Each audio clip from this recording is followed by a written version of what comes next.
everybody. I'd like to thank you for tuning in to another edition of Goddess Thoughts Impromptu in the Park as I starting to do more often.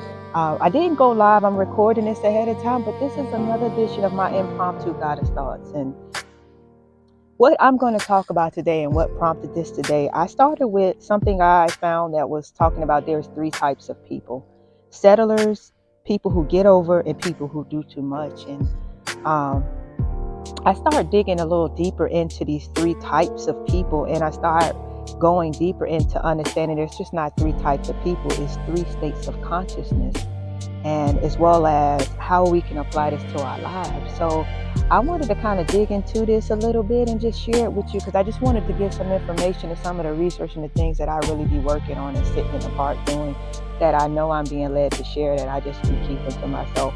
So I'm stopping being a little hoarder, and maybe this will help some people think and grow, and even create some context or comments, or either spark some, more information and flow. So the first one is settlers. So settlers, these are people who are complacent. They accept without curiosity. These are people who don't like to rock the boat. They choose routine over growth, stability over truth. This is like, if you think about it, archetypes, this would be like a background character or a villager. This is someone who is also chakra-based, would be someone who is extremely root-based, root chakra dominant. They're very grounded, very stable, maybe too much, because they believe in complacency and sticking to the plan, because this is what I'm supposed to do, this is how it's done, this is how it's been. I'm not questioning it. This is da-da-da-da-da. A equals B equals C, A plus B equals C, those kind of people. And when I looked at it kind of from a macrocosm, I started also bringing in kind of generations. And in generations, I started thinking this is more of like the baby boomers and that silent generation. And at the end, I'm going to evolve how each one can be applied to us, and understand that there are also three states of consciousness. But I want to explain each one separately first before I start saying how it goes into us as a personal. So the second one is people you would consider get-overs, as they call it. Those are people who do just enough. They get by. People who adapt. People who do enough to avoid collapse versus actually doing any kind of transformation. These are people who are actually highly capable, probably highly skilled, but tend to be functional strugglers, people who are selectively tired, people who choose survival over style, stuff like that, efficiency over excellence. To go deeper, people who kind of are masters of coping with stuff, but they aren't necessarily trying to find their calling, or allowing it to lead them to their calling. And a lot of these people in this group, growth is only comes because it's by forced pressure. And once the pressure stops, or any feeling need, the growth stops. As far as architectural type, when I was kind of researching it, it came to like the traveler, people who are hustlers.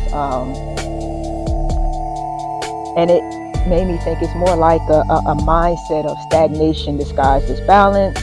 It's like this good enough. Everything is good enough. Good enough is my lifestyle, and everything's negotiable, And as far as kind of on the macrocosm, this would be like Generation X, and some are maybe the beginning millennium, or maybe the millennials who are kind of more in that part of it than maybe the younger ones. And then we have the last grouping. Oh, I'm sorry, I forgot to say kind of what chakra, when I looked up the chakra that would kind of go with that. That would be people who are more in their solar plex and sacral chakras.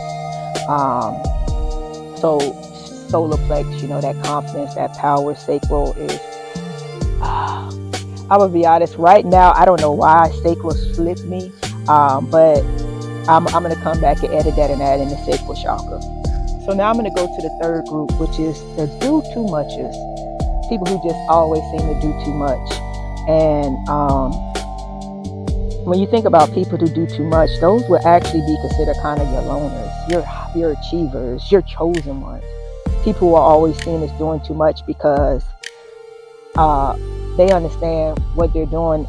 That pressure is what builds them. They're feral. They have a fire inside. It's like you value truth, sometimes even your impact, you prefer your impact over peace, and even in your own life you prefer mastery. Sometimes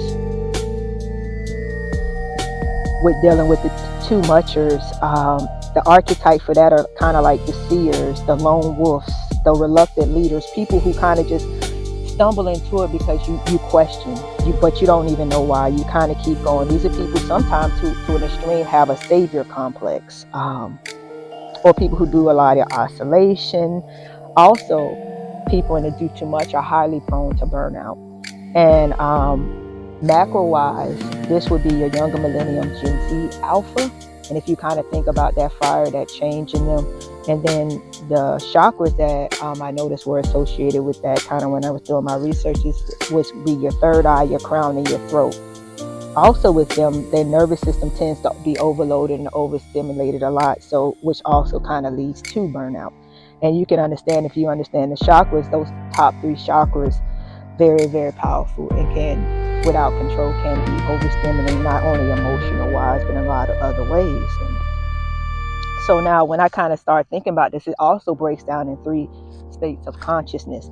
So within self, we can, honestly, we can at any time tap into all 3 of these, but we should be able to have all 3 of these at our access, at our disposal, and as a tool and resource when necessary.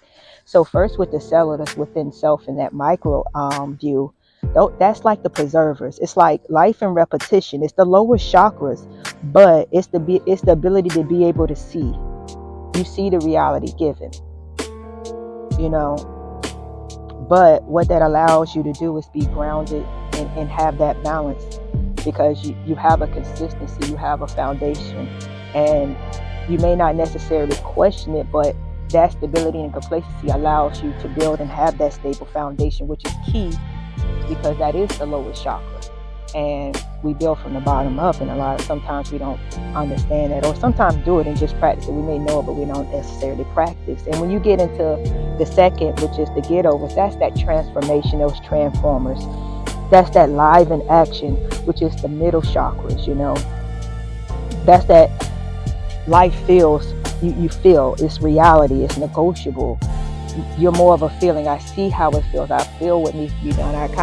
But I don't necessarily always do too much. I kind of have to find that mode of adaptability. Where do I adapt? How much? And then going into the third one, those are like your initiator. That's that initiation in you, that revelation in you. Like say the upper 3 chakras. It's that knowing that you're malleable, knowing that you're flexible. It's the vision. So when you kind of tie that together, it's like the grounding, adaptability, and the vision, and it comes together to create that evolved being. And that's what I just wanted to talk about today, and just share my thoughts this morning on the 3 states of consciousness, and how that evolved from literally me just coming up with 3 things where it's like settlers, get overs, and do too much. And if anybody wants to stand on this while I keep working on these theories and these things that I'll be sitting here, I would love for you to share. And that's kind of my guided thoughts for the day, the 3 cycles, the 3 states of consciousness: settlers, get overs, and do too much. Which one are you in your life, and how do you apply what you're not applying, for you to keep going, and for all of us to keep going within self, within community, within the world? As I always say, love and light, man. It's a beautiful, beautiful day, man. Thank you guys so much for always tuning in to another edition of God Starts Here with your girl, the Hidden Lovr.